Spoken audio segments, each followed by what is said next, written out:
present here. Ladies and gentlemen, we are about to commence our event by lighting the बड़ा मेहरबान तू बख्शिश कर, सभी का है तू सभी तेरे खुदा में। From J&K Media Network Limited with us today for an insightful guest lecture. Your reputation as a seasoned journalist precedes you. 2 lakh on Facebook and 3,60,000 on YouTube.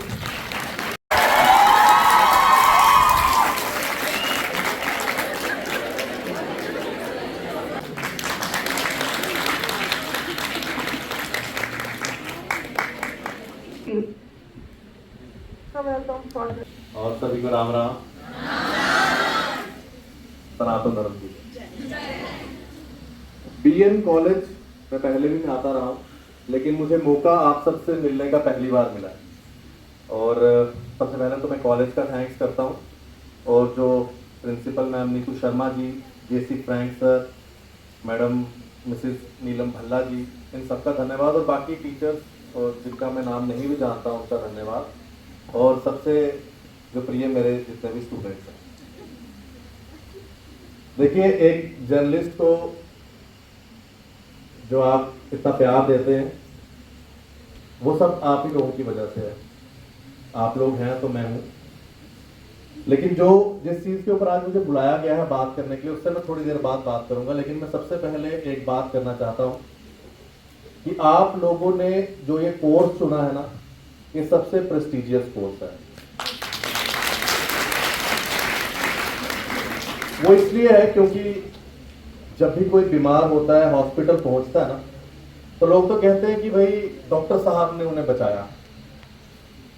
लेकिन मैं ये कहता हूं कि डॉक्टर बाद में पहुंचता है, पहले आप लोग पहुंचते हैं। जो फर्स्ट एड एक मरीज को दी जाती है, एक्सीडेंट के बाद कोई मरीज खून में लथपथ हॉस्पिटल पहुंचता है, तो उसके पास सबसे पहले नर्स पहुंचती है, उसके पास मेल स्टाफ पहुंचता है नर्सिंग का, तो सबसे पहले फर्स्ट एड देता है। तो डॉक्टर बाद में पहुंचते हैं, लेकिन आप लोग पहले पहुंचते हैं। इसीलिए आपने एक बड़ा प्रेस्टिजियस कोर्स चुना है। तो मैं आशा करता हूं कि आप लोग जब इस कॉलेज से पास आउट होकर जाएं, तो अपना पूरा पैशन के साथ, अपनी डेडिकेशन के साथ मरीजों की तीमारदारी करें, उनकी हेल्प करें, ताकि वो जल्द से जल्द ठीक होके जाए। मुझे आज भी याद है जब कोरोना का समय था, तो सभी लोग घर से निकलने से भी डरते थे।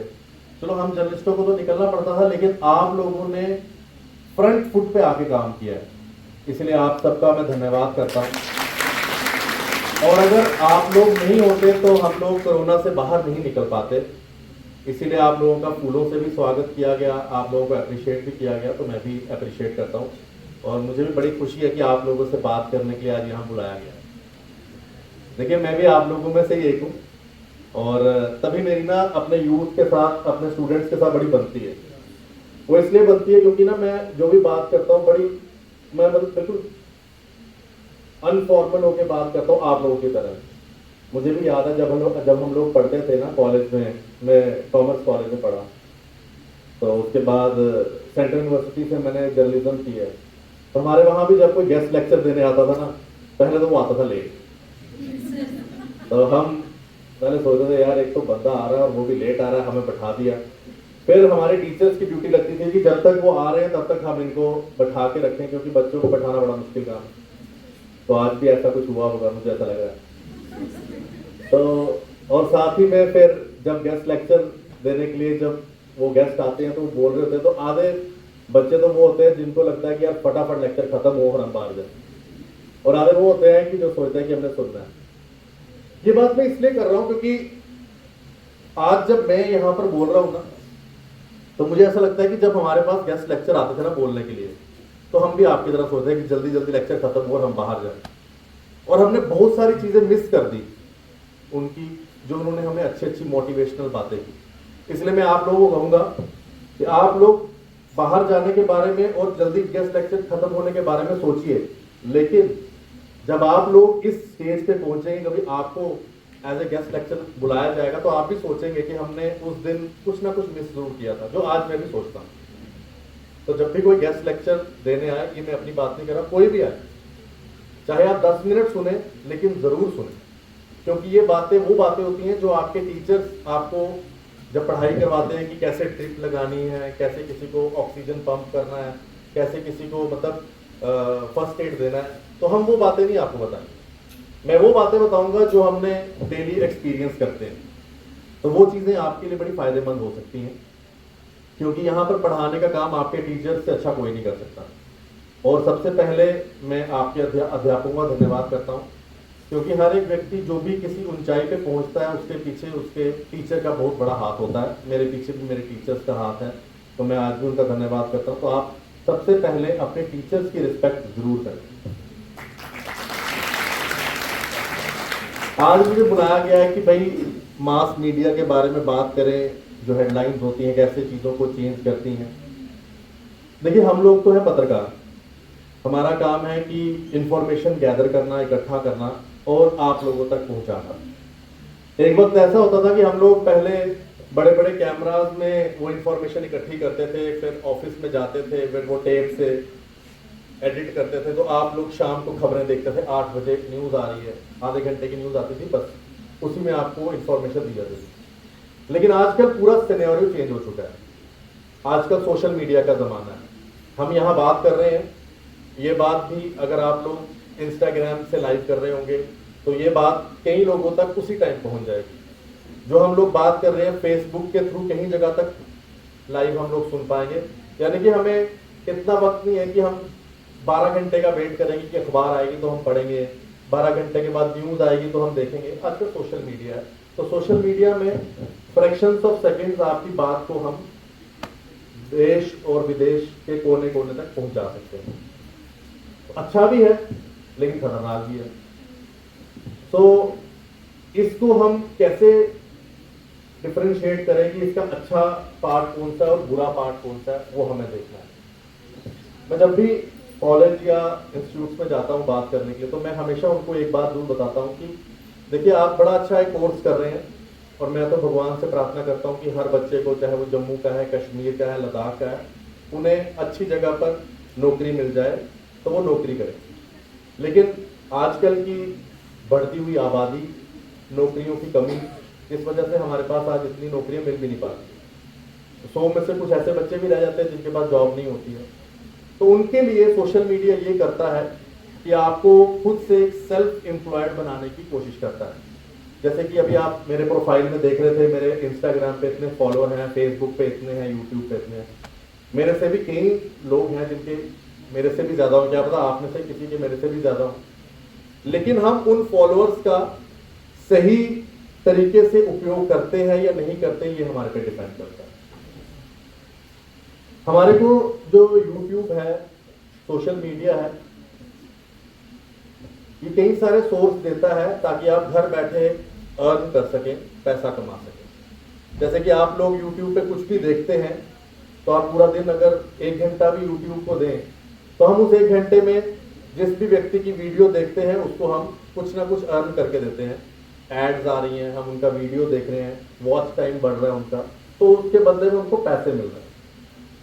लेकिन हम ऐसा भी कर सकते हैं कि हम खुद से ऐसी वीडियोस बनाएं ताकि हम लोगों को भी पैसा मिल सके, हम लोग भी घर बैठे अर्न कर सके। तो मेरी ये सबसे रिक्वेस्ट रहेगी कि आप हर एक के अंदर कोई ना कोई स्किल है। कोई अच्छा, लड़कियों की बात करें तो अच्छा खाना भी बना सकती हैं, कुछ अच्छा गाती भी होंगी, कुछ लड़के भी हमारे अच्छे गाते होंगे, कईयों को शायरी का शौक होगा, कईयों के अंदर कुछ अच्छे अच्छे स्किल्स होंगे, कईयों को पढ़ाई का शौक होगा तो वो किसी सब्जेक्ट के ऊपर लेक्चर भी दे सकते हैं। तो आप लोग सोशल मीडिया का गलत उपयोग ऐसी अनवांटेड वीडियोस को देखने से अच्छा है आप लोग खुद से कुछ अच्छी अच्छी वीडियोस बनाएं ताकि लोग आपकी वीडियोस को देखें और आप घर बैठे अर्न भी कर सकें। ये मैं इसलिए कह रहा हूँ क्योंकि आजकल पढ़ाई भी बहुत महंगी है, तो हम लोग अपने माता पिता पे तो डिपेंड रहते ही हैं कि चलो वो हमें अच्छा पढ़ाएंगे, पैसे देंगे जी, हम अपनी कोर्स फीस देंगे। लेकिन हम लोग खुद से भी अपने लिए कुछ ऐसा कर सकते हैं कि माता पिता तो हमारी हेल्प करें लेकिन हम भी अपने लिए कुछ करें। पहले के टाइम पे हम लोग ट्यूशनें पढ़ाते थे, आपको पता होगा, आज भी कई लोग पढ़ाते होंगे ट्यूशन। बच्चे आते हैं, कोई बच्चे 200 रुपया दे जाता था, कोई 400, कोई ज़्यादा बड़े बच्चों को पढ़ाएंगे तो शायद 1000 रुपया मिलता होगा। लेकिन आजकल उसका भी थोड़ा चलन कम हो गया है, क्योंकि आजकल लोग सोशल मीडिया से, यूट्यूब से भी पढ़ाई कर लेते हैं। तो पहले की जो हम ट्यूशन्स पढ़ाते थे और अर्न कर पाते थे, क्योंकि कई बच्चे खुद से पैसे कमाकर अपनी पढ़ाई पे लगाते हैं, लेकिन आज के टाइम पे आप सोशल मीडिया की मदद से खुद से पैसे कमा सकते हैं और अपनी पढ़ाई पे वो पैसा यूज कर सकते हैं। मेरे आज YouTube के ऊपर ना 3,60,000 फॉलोअर्स हैं, या जिन्हें आप सब्सक्राइबर भी कह सकते हैं। तो मैं उनके ऊपर छोटी छोटी वीडियोस डालता हूँ। अपनी जॉब तो है ही मेरी, लेकिन उसके साथ साथ YouTube भी हमें अर्न करने का मौका देता है। तो मैं चाहता हूँ कि आप लोग भी सोशल मीडिया का ना सही उपयोग करें। गलत उपयोग तो बहुत सारे हैं। पूरा दिन आप बैठ के रील्स देखते रहेंगे तो आधा घंटा आपको पता भी नहीं चलेगा कि आपने 15-20 रील्स देख ली और आधा घंटा भी निकल गया। और उस आधे घंटे में हमने रील्स देखने के बाकी लोगों को पैसे कमाने का मौका दे दिया, लेकिन हमने क्या उसमें कमाया। यहाँ पे मैं बात सिर्फ पैसे कमाने की नहीं करना है, लेकिन मैं आपको ये बताना चाहता हूँ कि आज के टाइम पे हम लोग अपने आप को सेल्फ एम्प्लॉयड कर सकते हैं सोशल मीडिया की मदद से। मुझे नहीं पता कि आज से पहले किसी जर्नलिस्ट ने आपको यहाँ पर आके लेक्चर दिया या नहीं दिया, क्योंकि जो जर्नलिस्ट होते हैं वो यहाँ आकर यही बताएंगे, हमने ये स्टोरी कवर की, टेररिस्टों के सामने हम खड़े हो गए, हमने न्यूज़ की, हमने ये वाली खबर की, हमने ये खबर की, हम इस सेलिब्रिटी को मिले, हम उस सेलिब्रिटी को मिले। लेकिन मेरा थोड़ा सा नजरिया अलग है कि ठीक है, हमारा ये एक डेली रूटीन काम है, लेकिन मैं अगर वो चीज़ आपको बताऊंगा तो उससे आपका क्या फायदा होगा। मैं कोशिश करता हूं कि आपसे वो चीज़ शेयर करूं जिससे आप स्टूडेंट्स का सबसे ज़्यादा फायदा हो। और एक चीज़ मैं सबसे ये भी रिक्वेस्ट करूंगा कि कल को आप लोग जब नर्सिंग का कोर्स करके जाएं तो आप लोग कहीं ना कहीं जॉब करेंगे, प्राइवेट हॉस्पिटल में जाएंगे, नर्सिंग होम में जाएंगे, सरकारी में जा सकते हैं। तो तब सोशल मीडिया का उपयोग इस तरह से करिएगा कि आपको कोई नुकसान ना हो, क्योंकि सोशल मीडिया से हमने देखा है कि कई सारे हमारे सरकारी मुलाजिम हो, प्राइवेट मुलाजिम हो, उन लोगों ने कई बार सोशल मीडिया पर ऐसी बात लिख दी जिसके बाद उनकी जॉब को, उनके कैरियर को जो है नुकसान हुआ। तो सोशल मीडिया फायदा तो देता ही है, लेकिन उसके नुकसान बहुत सारे। तो इसलिए आप लोगों के साथ मिलने का आज मेरा जो मेन मोटिव यही था कि आपको सोशल मीडिया के पॉजिटिव चीज़ें भी पता होनी चाहिए और नेगेटिव भी। पॉजिटिव तो बहुत सी हैं, आप यूट्यूब खोल लीजिए, नेटफ्लिक्स देखिए, प्राइम वीडियोस देखिए, हॉटस्टार देखिए, लेकिन उन सब चीज़ों के अलावा आप लोग अपने आप को सेल्फ एम्प्लॉयड भी कर सकते हैं। आप लोग घर बैठे कई सारी चीज़ें जो हैं उसके ऊपर अपलोड कर कर अपना एक अर्निंग का सोर्स बना सकते हैं। एक बार ना मैं एक छोटी सी एग्जांपल शेयर करता हूँ, हो सकता है कि ये एग्जांपल आपके लिए बड़ी मतलब फायदेमंद रहे।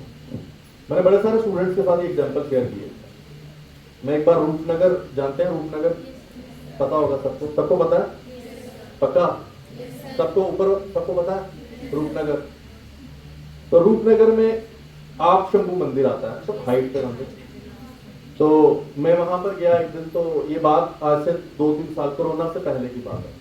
तो मंदिर से बाहर निकला तो आप में से ही कोई एक स्टूडेंट मिल गया, तो कहने लगा जी आपके साथ फोटो लेनी है वगैरह। मैं कहने लगा तो कहने लगा भैया आजकल देखो ना कुछ जॉब नहीं मिल रही है। मैंने कहा बात तो सही है यार, जॉब नहीं मिल रही है। मैंने कहा आपने किया क्या है? कहने लगा मैं कॉमर्स ग्रेजुएट हूँ। समझ आ रही है ना पीछे तक? बोरिंग तो लग रहा? कॉमर्स ग्रेजुएट हूँ मैं।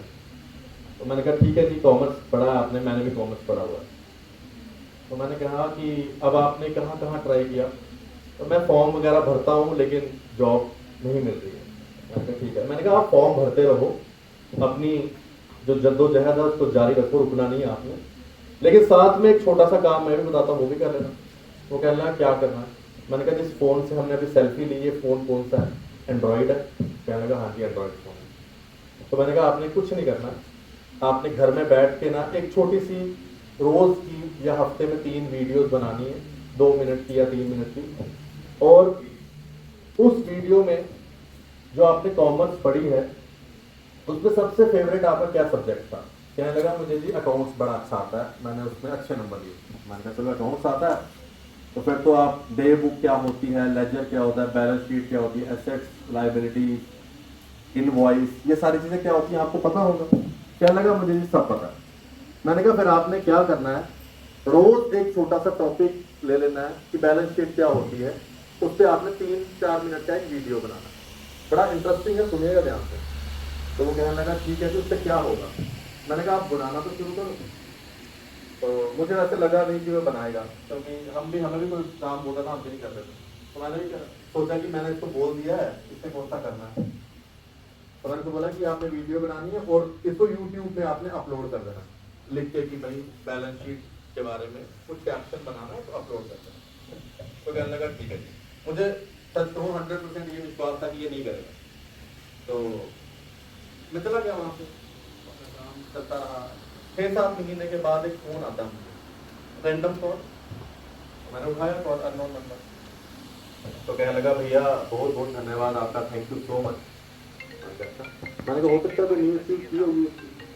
मैंने कहा बताइए किस बात का थैंक यू कह रहे हो। तो कहने लगा भैया मैं वही हूँ लड़का जिसको आपने कहा था कि डेली वीडियोस बनानी है छोटी छोटी। तो मैंने कहा तुमने बनाई वीडियो? कहने लगा हाँ। मैं कहा सच बोल रहा हूं, सच में बनाई मैंने वीडियोस। तो मैंने कहा फिर वीडियोस बनाई तो मुझे थैंक यू क्यों बोल रहे? कहने लगा भैया मैं वीडियोस बनाता रहा, तो आज मेरे यूट्यूब चैनल पे 40-50 वीडियोस हो चुकी हैं। मैंने कहा ठीक है जी। तो कहने लगा कि कल मुझे मेरे अकाउंट में 5,000 रुपये आया। मैंने कहा 5,000 रुपये आया? कहता ये मुझे जब मैंने 5,000 रुपये की ट्रांजेक्शन ओपन की तो पता चला कि ये अमाउंट जो है आपको US डॉलर्स में आई है। अब पता है कितने डॉलर होंगे जो 5,000 रुपये बनता होगा हमारा इंडियन करेंसी में। तो ये पैसे YouTube की तरफ से आए। तो मैंने कहा तब तो मुबारक है यार, 5,000 रुपये आ गए आपको। तो कहने लगा भैया अब मैंने ना सोचा ही है कि मैं डेली वीडियोस बनाऊंगा, अगर मुझे इन वीडियो से 5,000 आया तो हो सकता है अगली बार 10,000 रुपये आए। मैंने कहा मैं आपको वही तो गाइड कर रहा था। तो उस बच्चे ने आज अपना एक YouTube चैनल बनाया हुआ है, बड़ा पॉपुलर चैनल है उसका, कॉमर्स की वीडियोस आती हैं, आप सर्च कर लेना, हमारे जम्मू का लड़का है। आज उसके फॉलोअर्स भी YouTube के ऊपर 1 लाख के करीब होने लगे हैं और वो अच्छा पैसा कमा रहा है, महीने के 25-30 हज़ार रुपये उसको आते हैं। तो फिर मैंने उसको पूछा जॉब का क्या करना। कहता भैया अब मैं जॉब सोच रहा हूँ कि खुद के बदले 2-3 लड़कों को अपने साथ रखता हूँ जो मेरी मदद करें और महीने का जो मुझे पैसा है मैं उनको भी 2-2, 3-3 हज़ार रुपये दूं।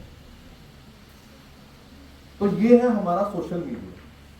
जो सोशल मीडिया आपको तो रेवेन्यू जनरेट करने का मौका देता है, आपके साथ साथ आगे जॉब्स भी क्रिएट करता है। आप इंजीनियरिंग की पढ़ाई करें, आप कोई भी पढ़ाई करें, या आप नर्सिंग की पढ़ाई कर रहे हैं, तो आपका फील्ड एक स्पेसिफिक रहेगा कि आप नर्सिंग के आगे पीछे नहीं जा सकते। लेकिन अगर आप सोशल मीडिया के साथ अच्छे तरीके के साथ पॉजिटिव वे में जुड़े हैं तो आज ये सोशल मीडिया आपको कई जगहों पर काफ़ी वास्ट इसका जो है स्कोप है, जिससे कि आप घर बैठे कई सारी चीज़ें कर सकते हैं, अपनी पढ़ाई का खर्चा भी निकाल सकते हैं और अपने भाई बहन की पढ़ाई का खर्चा भी निकाल सकते हैं। तो ये एक मैंने छोटी सी एग्जांपल थी जो आपके साथ मैंने शेयर की कि आज सोशल मीडिया हमें ये कुछ देता है, लेकिन हमें उस सोशल मीडिया को पॉजिटिव वे से लेना है, ना कि नेगेटिव वे से। हम पत्रकार लोग आप तक खबरें पहुंचाते हैं और अलग अलग माध्यम होता है हमारा खबरें पहुंचाने का। कई लोग हमारे साथ फेसबुक से जुड़े हैं, कई लोग हमारे साथ इंस्टाग्राम से जुड़े हैं, कई लोग हमारे साथ यूट्यूब से जुड़े हैं। तो ये अलग अलग माध्यम है, हम लोग आप तक पहुंचते हैं और आप तक आपके जम्मू कश्मीर में क्या हो रहा है वो आपको बताते हैं, क्योंकि आप हर जगह तो नहीं पहुंच सकते। तो हम कोशिश करते हैं कि अपने माध्यम से हर जगह पहुंचे और आप तक वो चीज़ पहुंचाए। तो ये हमारा जो मीडिया है वो लोगों के लिए आज के टाइम पे कर रहा है। अब तो एडवांसमेंट इतनी हो रही है कि आप AI की बातें कर रहे हैं, आर्टिफिशियल इंटेलिजेंस सुना होगा आप लोगों ने। तो आने वाले टाइम पे तो जो AI है वो हो सकता है कि सोशल मीडिया को भी टेक ओवर कर जाए, इससे भी आगे निकल जाए, लेकिन उसके भी कई सारे नुकसान हैं। उस पर भी लोग किसी का फेस उठा के किसी का लगा देते हैं। मतलब अगर कोई एक आदमी किसी के साथ रिश्वत ले रहा हो तो कोई पता नहीं उसका फेस हटा दे और किसी और का लगा दे। तो AI के नुकसान भी हैं और AI के फायदे भी। तो तो हमें फ़ायदों की तरफ ज़्यादा जाना, नुकसान की तरफ कम। लेकिन बीइंग ए नर्सिंग स्टूडेंट्स, मैं तो आप लोगों को कहूँगा कि हो सके तो आप भी अपने अपने यूट्यूब चैनल पे छोटी छोटी चीज़ें जिसके ऊपर आपको नॉलेज हो, ऐसा नहीं करना कि गलत चीज़ लोगों को बता देना कि भाई ड्रिप इस जगह नहीं ऐसे लगाते हैं, आपकी वीडियो देख के मैं भी शुरू हो जाऊँ ड्रिप लगाना, तो ऐसा ना हो कि गलत वेन में लग जाए, उसका भी खास ध्यान रखना। Like to intervene in between. एक बड़ा मशहूर शो आता है कॉफी विद करण, तो टी विद बीएन। पता है क्या? Thank you so much. तो मैं ये भी चाहूंगा कि आप लोग अगर कुछ जर्नलिज्म के पॉइंट ऑफ व्यू से मुझे कुछ पूछना भी चाहें तो आप पूछ भी सकते हैं, क्योंकि कई सारे स्टूडेंट्स की कई सारी क्वेरीज होती हैं, पॉलिटिकली भी पूछ सकते हैं और नॉन पॉलिटिकली भी पूछ सकते हैं। तो आप लोगों के लिए भी मैं कुछ समय दूंगा कि अगर आप कुछ पूछना चाहें तो आप लोग भी पूछिएगा, और सोशल मीडिया के माध्यम से कुछ आप पूछना चाहें तो आप पूछ सकते हैं। आपके भी सवाल ले लेते हैं, फिर मैं अपनी बात भी जारी रखूंगा। कुछ कोई पूछना चाहे, शर्म मत कीजिएगा यार, क्योंकि यही एक मौका होता है पूछने का। Let it be rubbish question, but relieve your curiosity, relieve your अपने क्वेश्चन का आंसर मांगो। Let it be rubbish। मैं बड़ी बारी बोलती हूँ, कभी कभी लगता है आप लोगों को हमने rubbish question पूछ लिया, let it be, but और पूछ लो। एक बात हो रही है यार, हम लोग ना जब भी पूछने में ना बड़ा हेजिटेट फील करते हैं कि हम पूछेंगे हमारा सवाल कैसा होगा, अगला आदमी कैसा सोचेगा। ये हम भी सोचते थे, मैं सच बोलता हूँ, मेरे को भी लगता था यार कि मैं पूछूंगा पता नहीं मैं क्या बोल दूं, गलत बोल दूं। लेकिन एक बात याद रखिए, आपके अंदर पूछने की जिज्ञासा होगी तभी आप आगे बढ़ पाएंगे। क्योंकि आज मैं अगर यहाँ बोल पा रहा हूँ तो शायद मैंने भी उल्टे सीधे सवाल किए हैं। तो आप ये मत सोचिए कि आपका सवाल उल्टा सीधा होगा, बच्चे हंसेंगे, वो कोई बात नहीं। आप पूछ सकते हैं कुछ भी, कोई भी पूछना चाहे आप पूछ सकते हैं सवाल। कोई पूछेगा कुछ?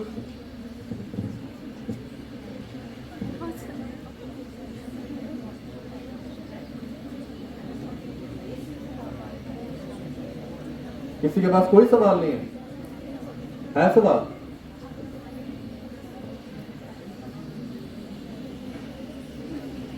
या मैं लेक्चर जारी रखूं? मैंने कहा बीच में आप लोग बोर ना हो जाओ, तो आपको भी थोड़ा इंटरेक्शन। स्टूडेंट्स के साथ साथ टीचर्स भी पूछ सकते हैं, क्योंकि टीचर्स के भी दिमाग में कई सारे सवाल होंगे। हाँ जी सर, एक क्वेश्चन है, आपने अभी बोला आपका नाम क्या है? सर राफिया रियाज। राफिया। सर, एक क्वेश्चन है कि जब आपने अभी बोला कि जो सोशल मीडिया ये बड़ा खतरनाक भी है कि अगर आप किसी की रूमर कोई भी खबर छाप दी या कुछ भी हो सकता है, तो फिर आप वो रिगेन क्यों नहीं कर पाते हैं?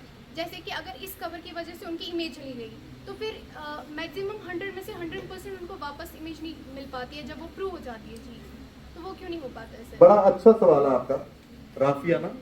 राफिया जी ने जो सवाल किया, आप सबको समझ आया? नहीं समझ आया उनको? राफिया जी का सवाल है, सोशल मीडिया अगर किसी की इमेज को टार्निश कर देता है, कह देता है कि भाई ये आदमी जो है कल्प्रिट है, रोज हमने कह दिया कल्प्रिट, तो लोगों के दिमाग में आएगा कि भाई ये आदमी कल्प्रिट ही है। लेकिन अगर वो आदमी सच्चा साबित होता है, कल्प्रिट नहीं होता, तो फिर उसकी इमेज साफ क्यों नहीं हो पाती? यही सवाल है ना आपका। अब समझ आ गया, ये इन्होंने सवाल किया। देखिए, सोशल मीडिया, इसीलिए मैंने कहा कि सबसे ज्यादा, आप बैठो, सोशल मीडिया का सबसे बड़ा जो एक बैड इफेक्ट है वो यही है। हम भी एज ए जर्नलिस्ट, मतलब मैं अपने आप को ना जर्नलिस्ट का हूं तो आप लोगों में से एक ज्यादा समझता हूं, क्योंकि मुझे ये भी लगता है कि जब हम कोई न्यूज करते हैं ना, तो मैं 1 मिनट के लिए सोचता हूं कि अगर वो न्यूज मेरे ऊपर हो रही हो तो मेरा क्या हाल होगा। तो मैं उसके ऊपर 10 बार ही सोचता हूं कि यार अगर एक ऑटो रिक्शा वाला रोड पे ऑटो से किसी को हिट कर देता है और गलती उस ऑटो रिक्शा वाले की नहीं है, और जिसको उसने हिट किया उसकी गाड़ी है स्कॉर्पियो, बड़ी गाड़ी है, लेकिन वहां पर जितने भी लोग हैं उन सब ने उस ऑटो रिक्शा वाले को ही गलत कहना है। क्यों? क्योंकि वो तो एक बेचारा गरीब आदमी है। जो स्कॉर्पियो वाला ऑटोमेटिकली इसके पास स्कॉर्पियो है, वो मेरे और आपके जैसा तो हो नहीं सकता, अमीर आदमी होगा तगड़ा, तो उसको तो कोई कुछ कहेगा नहीं।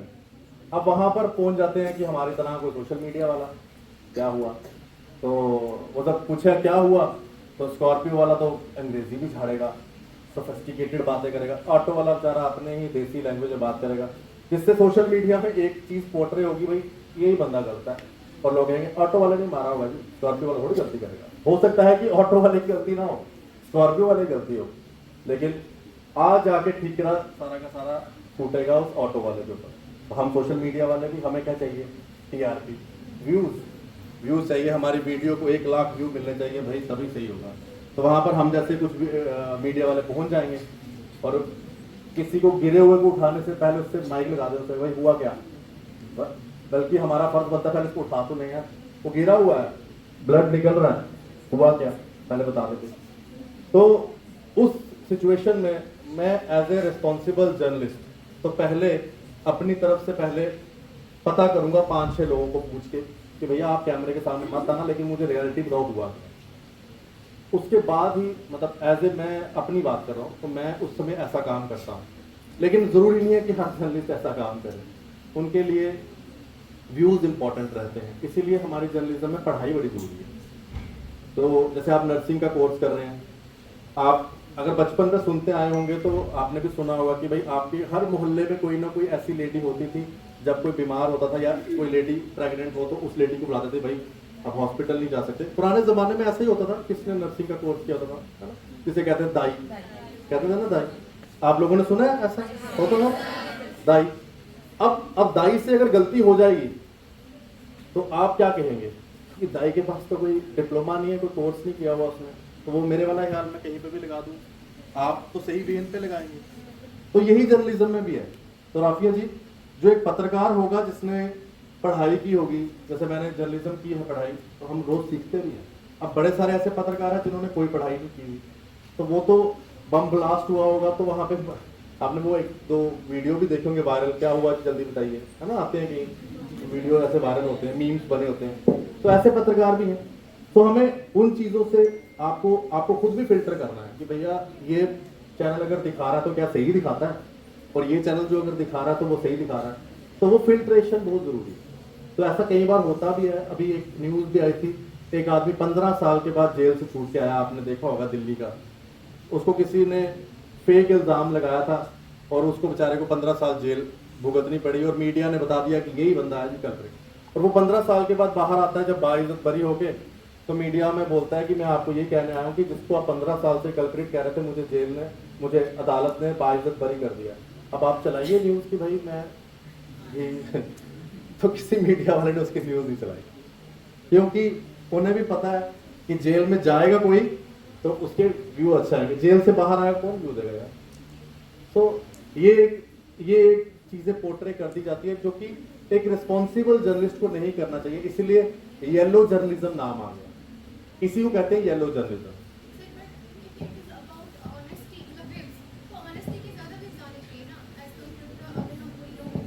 इसी चीज को हमने जो है, मुझे आप सबकी जरूरत है कि भाई अगर हम लोग अच्छी चीज दिखाते हैं तो उसको ज्यादा लोग देखें, जबकि ऐसा गलत होता है। हम भी कोई ऐसी न्यूज दिखाते हैं जहां पर कोई क्राइम होगा, उसे लोग ज्यादा देखेंगे। लेकिन एक बच्चा ट्री प्लांट कर रहा है, वो मैसेज दे रहा है कि सबको एक पेड़ लगाना चाहिए, उसको व्यूज ही नहीं आएंगे। तो ये दोनों चीजें जो है साथ साथ चलती हैं, लेकिन हमें देखना है कि किस चीज को हमने ज्यादा।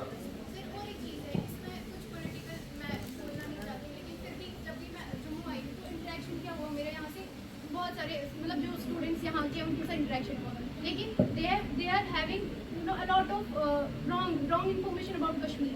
अगर हम फॉर एग्जांपल कश्मीर की बात करते हैं तो वहाँ पे ऐसे जर्नलिस्ट बात नहीं करते हैं जैसे जम्मू वाले करते हैं। क्यों? मतलब जम्मू में फिर ऐसे जर्नलिस्ट होने चाहिए ना जो कश्मीर आके फिर इस चीज़ की इंक्वायरी कर सकते हैं।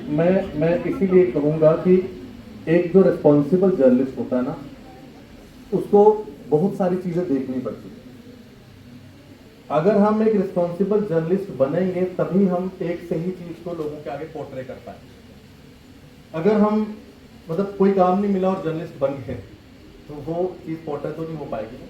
हमारे मैं आपको इसी का एक एग्जांपल देता हूँ, आपकी पूरी बात क्लियर हो जाएगी। मैं पिछले दिनों कोरोना में ना हमारे 1-2 नए पत्रकार आ गए, तो मैंने कहा जी आप भाई साहब, तो कहने लगे हम भी रिपोर्टर हैं। मैंने कहा कहाँ से? तो कहने लगे हमने स्टार्ट किया, नया चैनल स्टार्ट किया, फेसबुक पे पेज बना दिया। मैंने कहा ठीक है। तो मैंने कहा वैसे आपका काम क्या है, इसके अलावा कोई काम तो होगा? हाँ मेरी शूज़ की दुकान है। तो मैंने कहा अच्छा। मैंने कहा तो शूज़ का काम, कोरोना है ना, दुकानें बंद, तो कुछ तो करना था। तो अब आप बताइए, जो मैं नहीं कह रहा प्लीज कि जूते बेचना गलत काम है, बड़ा प्रेस्टिजियस काम है, वो भी हर एक काम अच्छा होता है, लेकिन यार एक जूते बेचने वाले को जूते बेचने अच्छे आते हैं ना, वो थोड़ी पत्रकारिता कर पाता है। या मैं पत्रकार हूँ तो मैं नर्सिंग का काम तो नहीं कर पाऊंगा, मैं तो पत्रकारिता ही कर पाऊंगा। तो अगर ऐसे लोग हमारे जर्नलिज्म में भी आ जाएंगे तो सोसाइटी में चीज़ें तो गलत ही जाएंगी। ऐसा होता है। अब जो वो आदमी होगा उसको थोड़ी पता होगा कि भाई आपको जर्नलिज्म किस तरह से करनी है। आपको जब कोई गिरा हुआ मतलब व्यक्ति एक्सीडेंट से गिर गया तो पहले उसको भाई उठा लें, वैसे लोग तो पहले उसको लेटे लेटे ही पूछेंगे ना, चाहे उसका ब्लड निकल रहा है।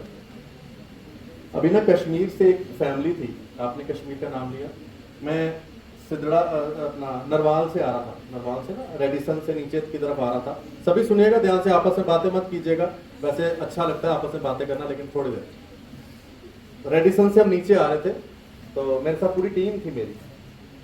मैंने देखा एक गाड़ी का एक्सीडेंट हुआ है, गाड़ी का नंबर कश्मीर का था। एक बच्ची बेचारी रो रही थी रोड के ऊपर साइड पे बैठ के, तो उसका फादर उसको उठा के साइड पे रख रहा था, बच्ची को एक्सीडेंट हो गया, लग गई बच्ची। अगर मैं आपको मतलब टीआरपी देखे, हम टीआरपी समझते हैं ना, टीआरपी की बात करें, व्यूज की बात करें, तो मेरे लिए ना वो 1 मिलियन व्यू था। बच्ची रो रही है, कश्मीर की है, सब देखेंगे। लेकिन बीइंग ए रिस्पॉन्सिबल जर्नलिस्ट, मैंने उसके फादर को पूछा आप कहाँ जा रहे थे, क्या हो गया? तो उसने बताया कि हम कश्मीर से हैं, मुझे रास्तों का ही नहीं पता था, तो हम यहाँ जब घुसे तो मुझे नहीं पता यहाँ डिवाइडर है, तो गाड़ी हिट कर गई। तो मैंने कोई बात नहीं, आपको हॉस्पिटल ले चलते हैं। वो कहने लगा मुझे हॉस्पिटल ही नहीं पता यहाँ क्या है, मैं फर्स्ट टाइम तो जम्मू आया, मैं अब्रॉड में काम करता हूँ, रहने वाले कश्मीर के, फैमिली को लेकर आया। तो मैंने कोई बात नहीं, आप हमारी गाड़ी में शिफ्ट होइए। उनकी बच्ची को बैठाया, उनको बैठाया, गाड़ी वहीं रही, तो हम जीएमसी हॉस्पिटल ले गए। तो वहाँ पर आपकी तरह नर्सिस थे, उन्होंने उसको फर्स्ट एड किया।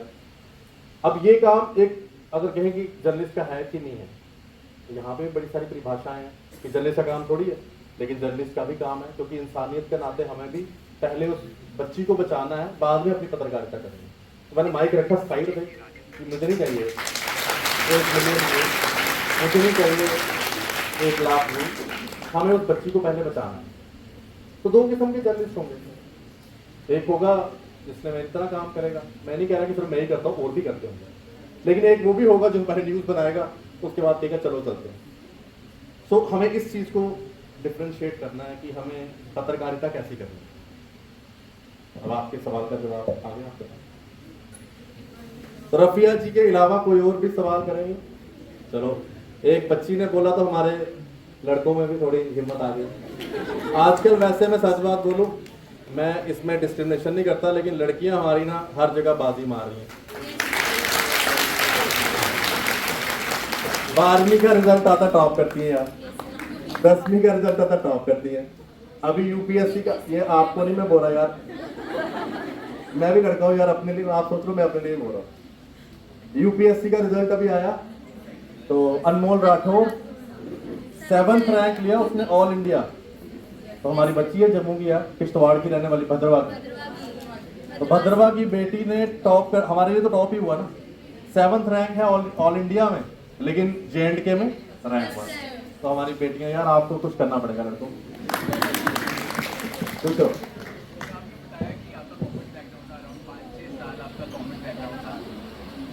अचानक से जर्नलिस्ट कहाँ से कुछ सोचा होगा? इनका सवाल समझ आया आपको जी? पीछे बैठे इन्होंने पूछा कि आपकी बैकग्राउंड कॉमर्स से है, लेकिन जर्नलिज्म में कैसे आ गए? अच्छा सवाल है। मैं जर्नलिज्म में पहले आ गया था, कॉमर्स में बाद में गया।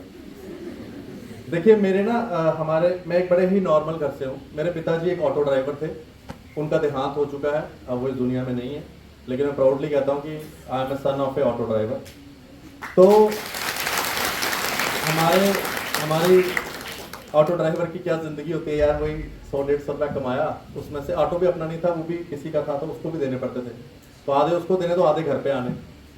तो माताजी ने मेरी बड़ी मुश्किल से हमें पढ़ाया, उसके लिए उनका धन्यवाद, और हमेशा ऐसी माता सबको मिले।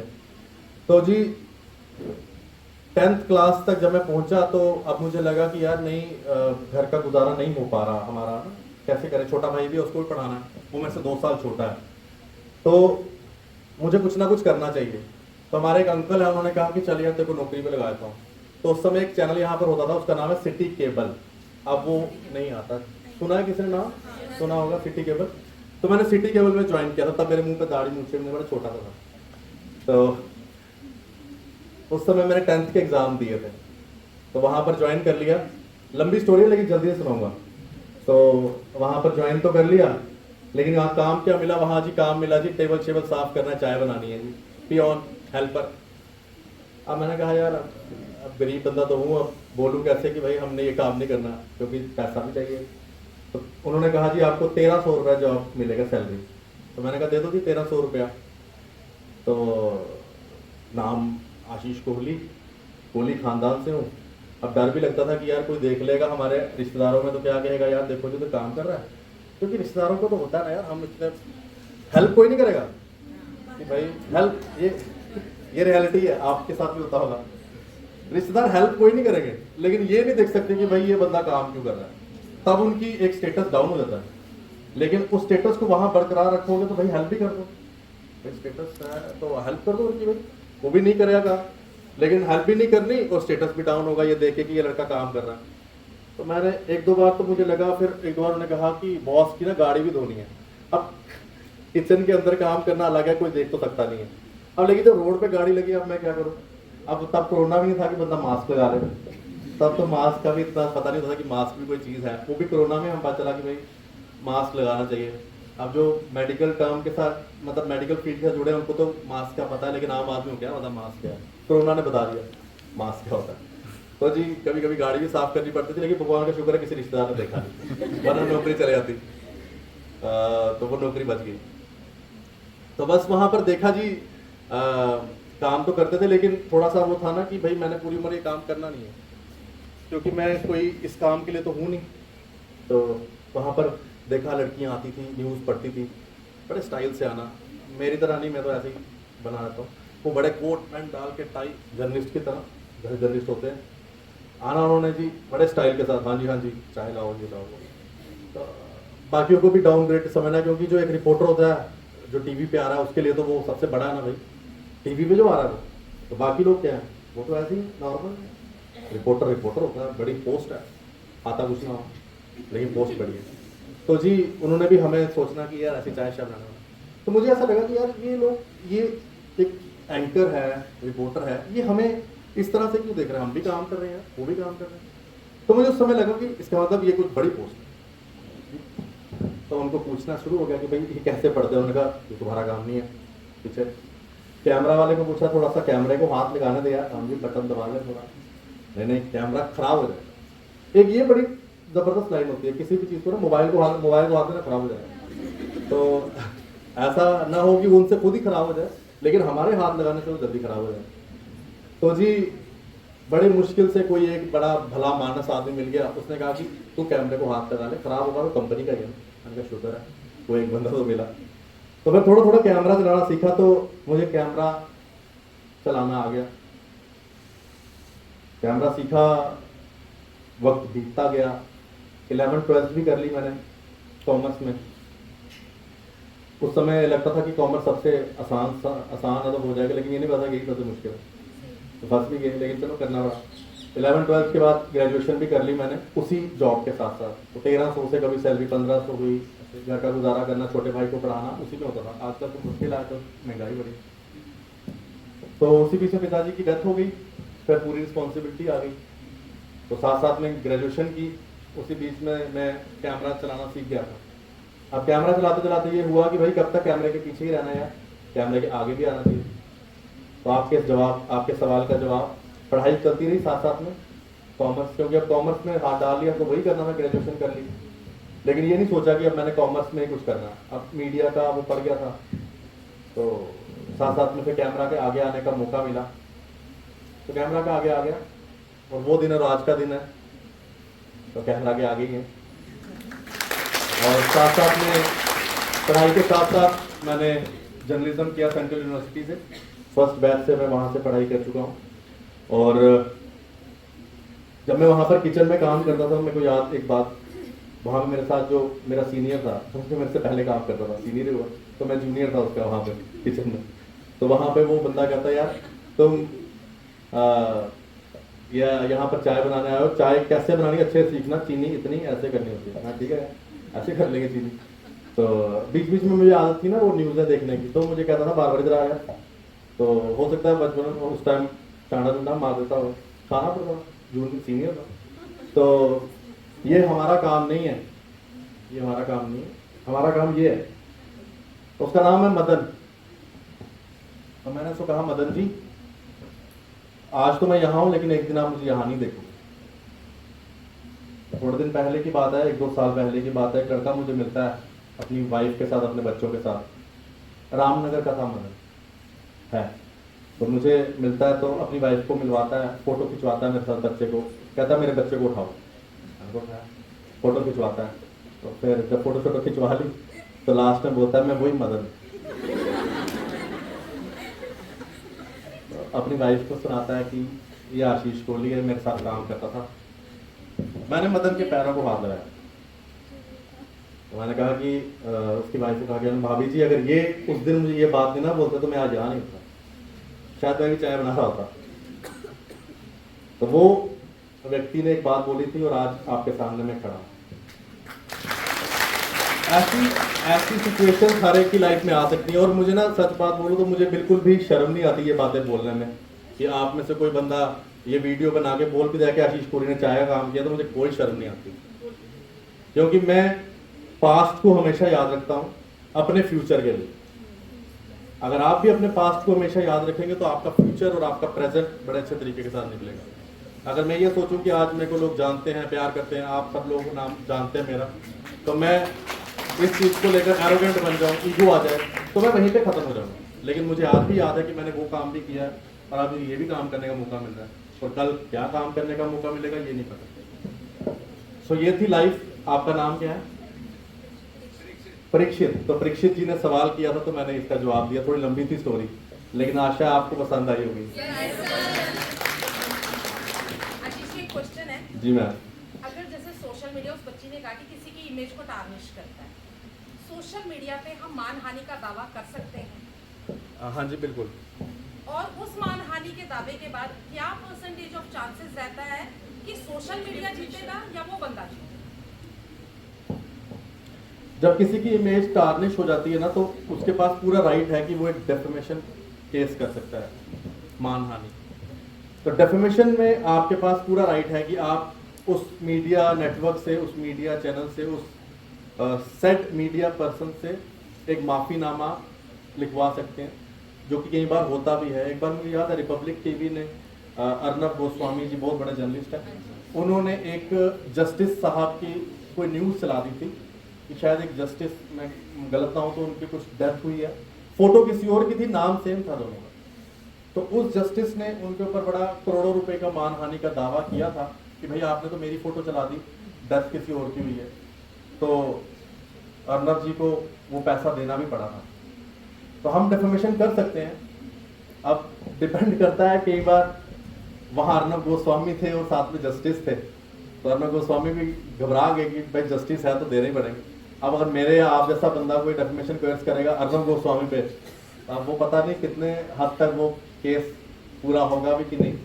लेकिन हाँ, हम जरूर डेफेमेशन केस कर सकते हैं। और अगर हम इस समय की बात करें तो गवर्नमेंट ऑफ इंडिया ने सोशल मीडिया की बड़ी हार्ड गाइडलाइंस बनाई है, इसलिए हम भी कुछ भी बोलने से पहले 10 बार सोचते हैं। 10 मिनट एक्स्ट्रा लेता हूँ ताकि हम कुछ गलत ना बोल दें जिस वजह से किसी को नुकसान ना हो।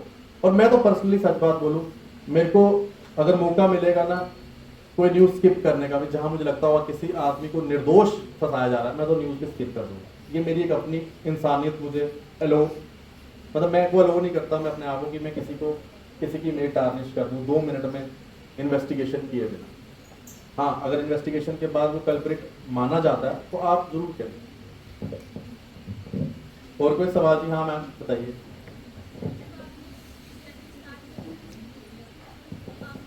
जब आपने जर्नी स्टार्ट की थी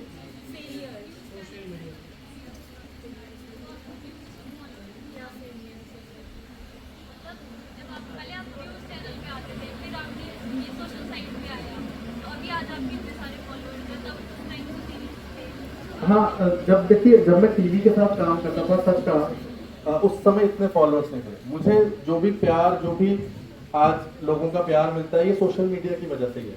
क्योंकि सोशल मीडिया से मैं हर घर तक पहुंचता हूँ, हर मोबाइल तक पहुंचता हूँ, हर व्यक्ति तक पहुंचता हूँ।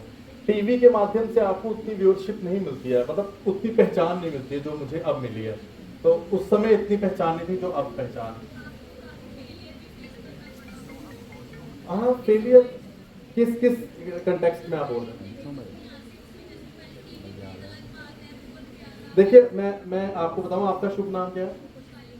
रूपाली जी और बाकी स्टूडेंट्स, मैं व्यूज के लिए बिल्कुल काम नहीं करता। मुझे, मेरे लिए इंपॉर्टेंट ये है कि मुझे एक छोटे से बच्चे से लेकर एक 80 साल की महिला मुझे अगर पहचानती है ना, मेरा वही प्लस, मतलब मुझे ये अच्छा लगता है कि यार वो मुझे पहचानते हैं, मेरे लिए वही व्यूज है। अभी मैं उधमपुर वाला इलेक्शन कवर कर रहा था, आपने मेरी वीडियो देखी होगी तो वो सोशल मीडिया पर है। उधमपुर में एक पोलिंग बूथ में मैं गया तो एक लेडी को व्हील चेयर पे ला रहे थे। उस लेडी को जब व्हील चेयर पे ला रहे थे तो मैंने उससे बात की, आपकी 80 साल उम्र है, आप वोट डालने आए हैं। उससे बड़ा सा मैसेज दिया कि सबको वोट डालना चाहिए। लास्ट में मुझे कहती, आप मेरे घर पे आइएगा चाय पीने। अब मैंने कहा मैम पक्का आऊंगा। आपने 80 साल की महिला है वो, मैंने कहा आपने पहचाना मुझे? क्योंकि 80 साल की महिला के पास एंड्रॉयड फोन तो होगा नहीं होगा ना। हाँ, बच्चों के फोन से या अपने बेटे के फोन से जरूर दिखाता होगा, मामा ये देखो एक वीडियो। उनके पास कहाँ एंड्रॉयड फोन होगा? हो भी सकता है, डिजिटल जमाना क्या पता, लेकिन क्या पता ना हो। तो उन्होंने कहा कि डोगरी में कहा ना, पुत्र में तेरी खबरा दिखनी होंगी। तो मुझे उस समय इतना अच्छा लगा कि भाई एक 80 साल की महिला ने जब मुझे ये बात बोली तो मेरे लिए व्यूज वही था। उस वीडियो पे मुझे नहीं चाहिए कि मुझे कोई 1 लाख बंदा व्यूज दे, लेकिन वो महिला ने जो बात बोली ना 80 साल की, क्योंकि देखिए आप जैसे यंगस्टर्स बोलेंगे तो मुझे लगता है कि यार आप तो मोबाइल सबके पास, लेकिन एक 80 साल की महिला जब ये बात बोलती है तो आपको लगता है कि हाँ, जो मैं काम करता हूँ वो शायद हर व्यक्ति तक पहुँचता है। मेरे को ये अच्छा लगता है, व्यूज साइड पे है, ये पहचान अच्छी लगती है। और कोई जी, और कोई सवाल करेंगे?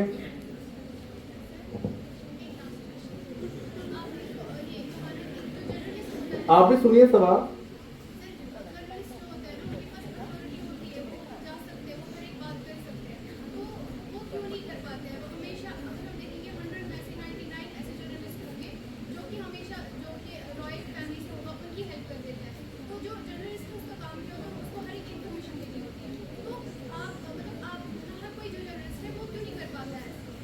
रॉयल फैमिली की हेल्प, क्या रीजन आता है कि सबकी जो मेंटालिटी है वो है कि सिर्फ व्यूज बढ़ाने हैं? ये क्यों नहीं है कि हम इस चीज को सॉल्व कर रहे हैं, इस चीज को देखिए रफिया जी, ये तो हर एक पत्रकार को अपनी नेचर और अपनी मेंटालिटी से चलना है। अभी मेरे पास एक न्यूज़ आई थी, एक गरीब बच्ची है, पता नहीं आपने देखा कि अखनूर की एक गरीब बच्ची थी, उसकी शादी के लिए, देखी होगी आपने? तो हमारे पास एक न्यूज़ आई थी। वैसे सच बात बोलूँ, एक गरीब बच्ची की शादी के लिए पैसे नहीं है और वो क्राउड फंडिंग की बात कर रही है। तो वो ज़्यादातर काम रहता है NGOs का, वो हमारा काम नहीं होता एज ए जर्नलिस्ट। लेकिन नहीं, उसके लिए अलग अलग NGOs बने हैं जिनका स्पेसिफिक काम है और गवर्नमेंट उनको फंड भी देता है कि अगर गरीब बच्ची है आपने उसकी शादी करवानी। लेकिन उस बच्ची का ये कहना था जब वो मेरे पास आई कि हमने ना 5-6 मीडिया वालों को फोन किया, उन्होंने कहा हमने ये न्यूज़ नहीं करनी। तो वो उस चीज़ को अभी भी एक न्यूज़ के तरीके से ले रहे थे, जबकि वो एक न्यूज़ नहीं थी। वो किसी की मदद के लिए आपकी अपनी कॉन्शियस हेलो करवानी थी कि भाई हमने उस बच्ची की मदद करनी।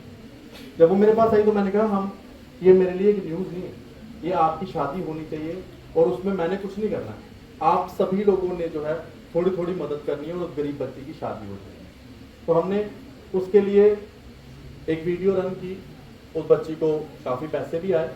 और आपको मैं एक बात बताऊं, जिन लोगों ने उस न्यूज़ को देखा होगा, उस बच्ची के अकाउंट में जितने पैसे आए, जितने भी आए, और उस बच्ची की जो शादी हुई उस अकाउंट से 1 रुपया नहीं लगा। उस बच्ची की शादी के लिए किसी ने अपनी तरफ से वॉशिंग मशीन दे दी, किसी ने कहा कि उसको लहंगा मैं दे देती हूँ, एक लड़की ने कहा उसका मेकअप मैं करूँगी फ्री में, किसी ने कहा कि इसको जो ज्वेलरी है वो मैं दे देता हूँ, किसी ने कहा कि इसके फुटवेयर मैं दे दूंगा, किसी ने कहा कि इसका जो आने जाने के लिए गाड़ी चाहिए होगी, पार्लर तक जाना है तैयार होने के लिए, वो मैं दे दूंगा, किसी ने कहा कि टेंट में लगा दूंगा, किसी ने कहा खाना में लगा दूंगा। यहाँ तक कि एक व्यक्ति आया, वो कहता डीजे भी मैं दूंगा।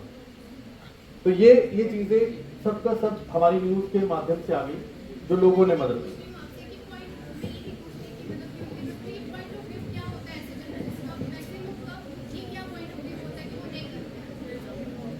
अब रफिया जी ये तो वही बता सकते हैं जो नहीं करते हैं, लेकिन पॉइंट ऑफ व्यू तो आपको अपने तरीके से ही लेना ना, उस चीज को कैसे आप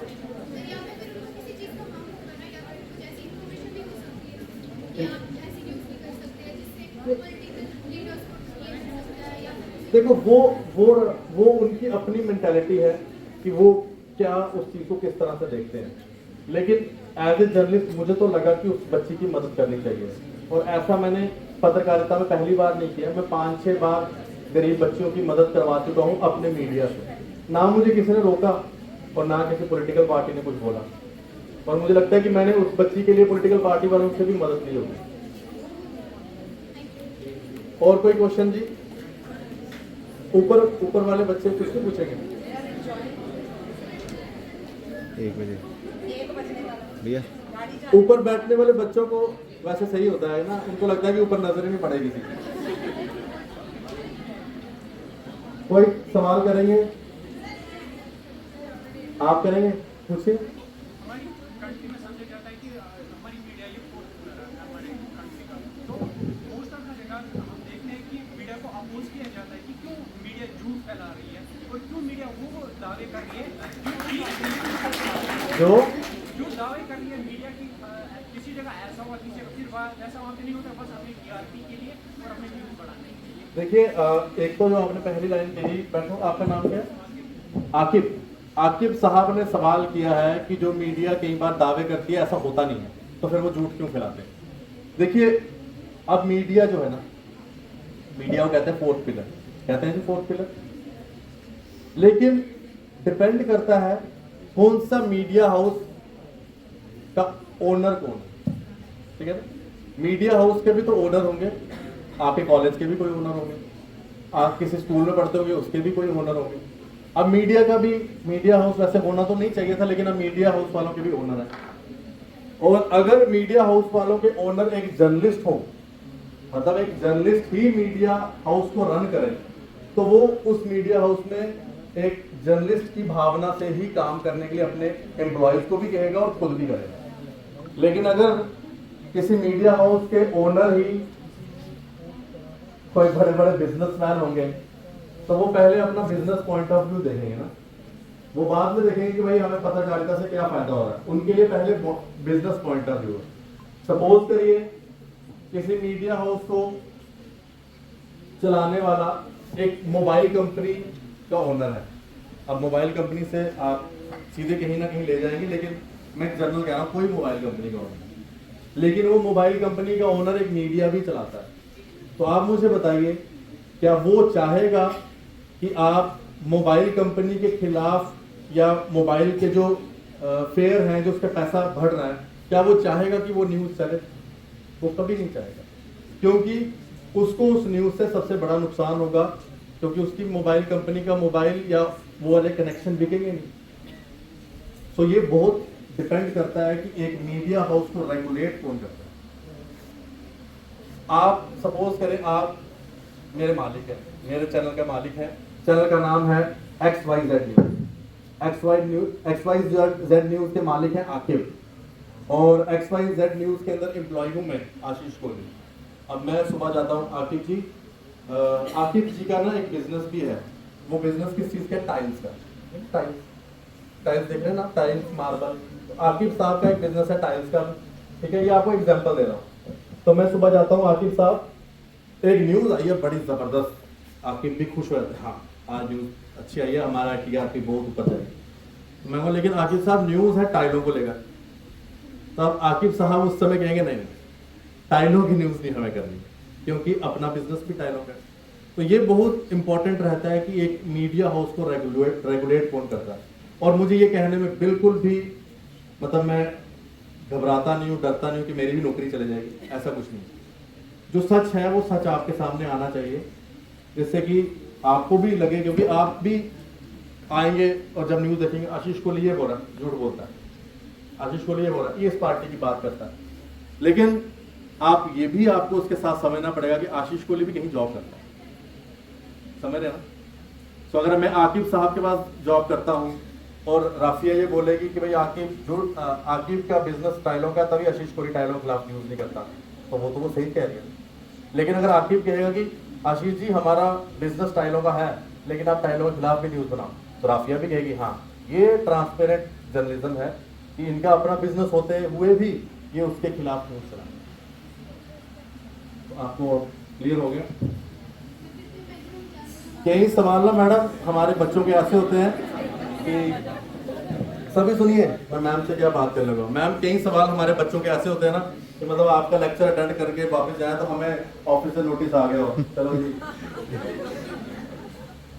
नेक्स्ट सवाल।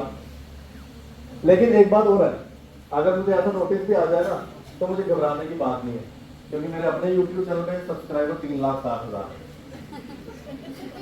इसलिए मैंने कहा कि आप सेल्फ एम्प्लॉयड हो सकते हैं।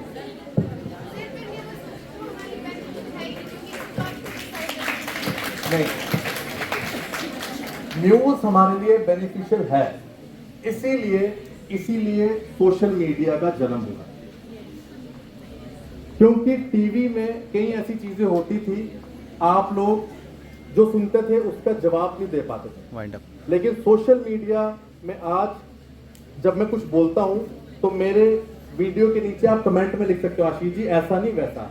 इसीलिए सोशल मीडिया का जन्म हुआ है कि आप लोगों को जो चीज मीडिया में सही नहीं लगती आप बोल सकते हैं। पहले क्या होता था, टीवी में कोई कुछ भी बोल के चला जाता था, आपको सुनना ही पड़ता था क्योंकि आप उसके अंदर इंटरेक्ट नहीं कर सकते थे, वन वे कम्युनिकेशन जैसे उन्होंने कहा। लेकिन आजकल सोशल मीडिया से क्या हो गया, टू वे कम्युनिकेशन। अगर आपको ये बात गलत लग रही है आप कहेंगे गलत है, अगर आपको सही लग रही है हाँ ये सही बोलता है। ठीक है, मुझे ये कहा गया है कि आप बस करें, तो अगर कोई छोटा सा सवाल किसी का है तो जल्दी से बताइए, वरना हम अगली बार जब आएंगे तो आपके ढेर सारे सवाल फिर से लेंगे। हाँ पूछो।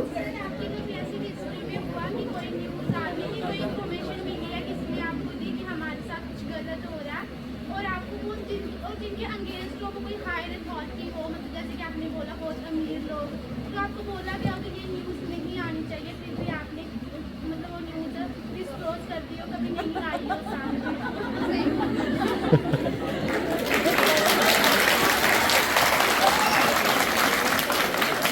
मैंने कहा ना कई सवाल ऐसे होते हैं कि बाहर जाके, लेकिन फिर भी मैं जवाब दूंगा। देखिए सच ना सबके पास आना चाहिए। हम सबसे बड़ा गलती ये करते हैं कि लोगों तक ना सच जब नहीं पहुंचता ना, फिर लोग उस चीज की ना गलत धारणाएं बनाते हैं। तो गलत धारणाएं बनने से अच्छा सच हम देते हैं। आपका नाम क्या है?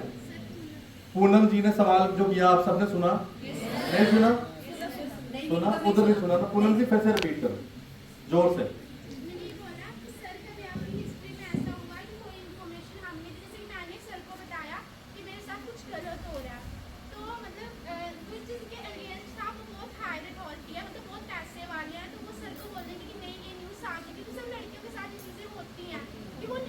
समझ आ गया आपको सवाल?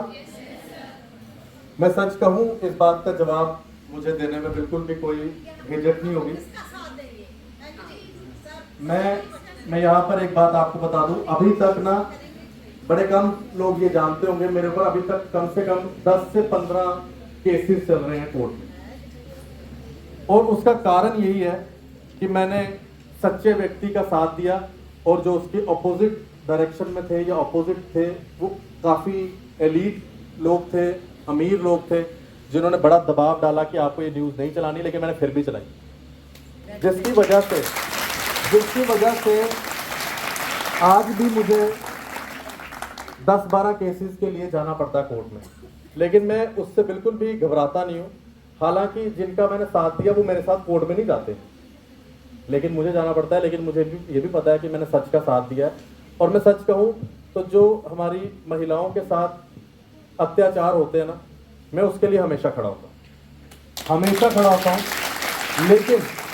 लेकिन हमारे जो मेल मेंबर्स हैं वो इसमें उनके लिए भी ये कहूँगा कि कहीं ऐसे भी केसेस होते हैं जहाँ पर गलती से भी कुछ महिलाएं होती हैं जो मेल्स को फंसाती हैं, ठीक है? क्योंकि आज 50% केसेस अगर महिलाओं के ऊपर हरासमेंट हो रही है तो 50 यार मेल्स पे भी हो रही है, तो मेल्स घबराइएगा मत, मेल्स के ऊपर भी हो रही है, तो हमें उनका भी साथ देना है। और मैं बीइंग आप सब बच्चियाँ हो, लड़कियाँ हो, मैं आपको भी कहूँगा जहाँ पर आपको लगे तो वो फेमिनिज्म वाला वो पार्ट साइड पे रखना, लेकिन अगर आपको लगे किसी लड़के पे भी कोई लड़की गलत केस ऐसा कर रही है ना, तो आप उस लड़के का भी साथ दें, क्योंकि आज बड़े सारे ऐसे केसेस हैं। हम लोग चलो हम भी मेरे घर भी बेटी है, तो हम भी बेटियों के लिए, बच्चियों के लिए बड़ा वो सोचते हैं कि यार इनका साथ देना है, लेकिन कई बार ऐसा भी होता है कि यार हमारे लड़के भी पिस जाते हैं। तो उस समय हमें बड़ा ध्यान रखना है कि अगर आपको भी कहीं लगे तो आप ये मत सोचना कि भाई हमारी कैटेगरी की हमारी महिला है तो हमने गलत है तब भी साथ देना, नहीं। अगर वो गलत है तो उसको समझाओ भाई आप गलत मत करो, क्योंकि ऐसे कई सारे केसेस आए। ये मेरा एक छोटा सा मैसेज भी है,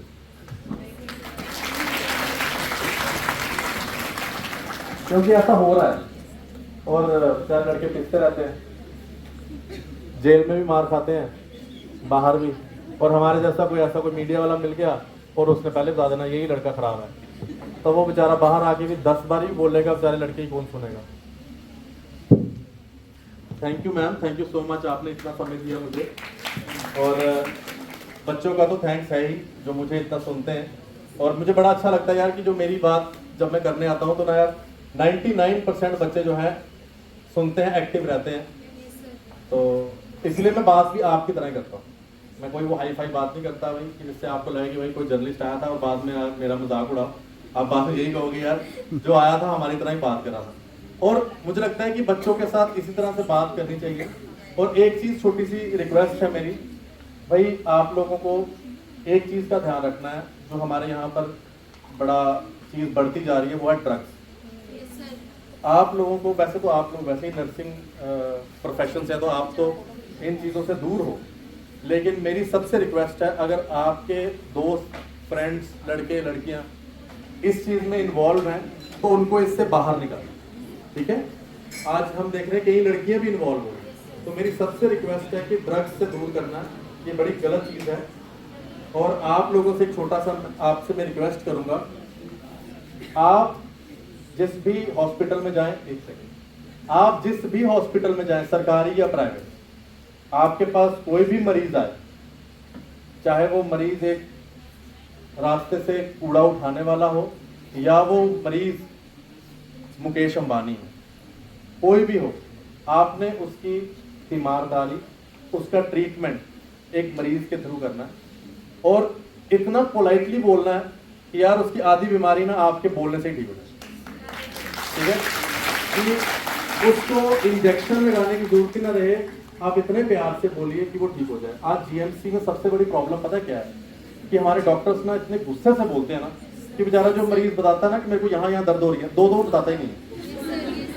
और बुरा मत मानिएगा यार, जो फीमेल डॉक्टर्स है ना वो तो मतलब मैं एक दिन देख ही रहा था, वो हाँ क्या हुआ, बीमार, फिर क्या हुआ, बच्चा रो रहा है, अब रो रहा तभी यहाँ लाए ना, अगर वो चुप होता तो आपके पास क्यों लेके आता। वो रो रहा है, उसको बीमारी लगी है, कुछ तो प्रॉब्लम है, तभी आपके पास लेकर इसको चुप कराओ, फिर लेके आओ। अगर वो हमसे ही चुप हो जाएगा तो आपके पास क्या करना है। तो आपको इतने प्यार से बोलना ना मरीज से कि यार मरीज ना 4 में से उसकी 2 बीमारियां आपके बोलने से ठीक है। तो ये लड़के लड़कियां सबसे मेरी रिक्वेस्ट है, क्योंकि आप सबसे पहले मिलते हो, डॉक्टर बाद में आता है। तो डॉक्टर को लगे यार मेरा मरीज तो वैसे ठीक हो रहा है, तो उसकी प्राइवेट प्रैक्टिस भी बंद हो जाए, ठीक है। तो प्लीज अपने मरीजों से इतने प्यार से बोलिए, इतने प्यार से बोलिए, apart from cast, creed, sex, वो कौन है, किस कम्युनिटी से आया है, आपके लिए वो एक मरीज है, ठीक है। Thank you so much.